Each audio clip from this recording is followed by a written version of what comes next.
Mode expansion monitors allow you to analyze the fraction of power transmitted into any modes of interest traveling in a waveguide or fiber. It works by expanding the field profile measured across the cross-section of a waveguide or fiber onto the supported modes of the waveguide or fiber. In this example, the fundamental mode is injected into the narrow waveguide. An expansion monitor is used to determine how much power couples into the fundamental mode of the wider waveguide. In this case, the coupling efficiency is about 75%. The mode expansion monitor includes an integrated mode solver to find the supported modes of a waveguide or fiber given the cross-section of the device by using the finite difference eigenmode solving algorithm. This is the same mode solver as used for mode sources that we saw in the sources section of this course. You can edit the monitor and select the modes of interest.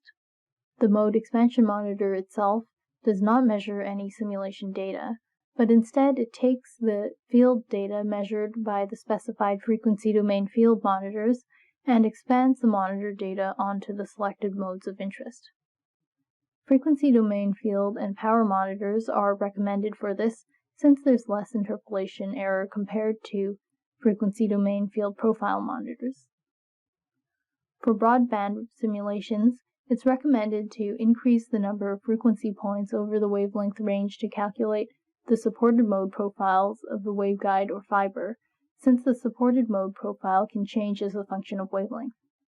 This can be set under the Mode Expansion tab of the Mode Expansion Monitor edit window, and since the modal fields usually change slowly over wavelength, using a small number of frequency points such as 3 or 5 points is usually sufficient in order to get accurate results.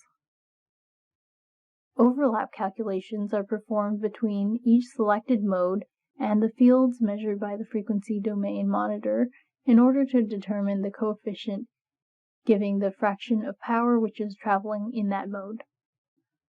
For broadband simulations, it's fine if the number of frequency points over which the modes are calculated doesn't match the number of frequency points measured by the frequency domain field monitor, since the mode profiles will be interpolated to the frequency points measured by the frequency domain field monitor. After selecting the modes to expand, the effective indices of the modes and the mode profiles can be viewed as results from the mode expansion monitor. After running the simulation, the mode expansion monitor returns expansion results listed here. The transmission results, T-total, T-net, T-forward, and T-backward, give the total transmission through the monitor, the net transmission into the selected modes, the forward propagating transmission in the selected modes, and the backwards transmission in the selected modes, respectively. Forward and backward here refer to the positive and negative axis directions.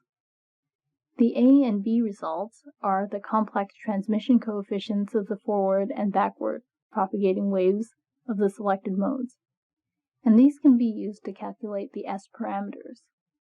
More details about the results can be found on the Using Mode Expansion Monitors page linked below. Mode expansion monitors can be useful for simulating devices like polarization converters, where you want to extract the conversion efficiency from input mode to output mode, or extract S parameters of a device. However, if extracting S parameters, the port object can also be used. And we'll go over ports in more detail after we first demonstrate the setup and use of a mode expansion monitor in the next unit.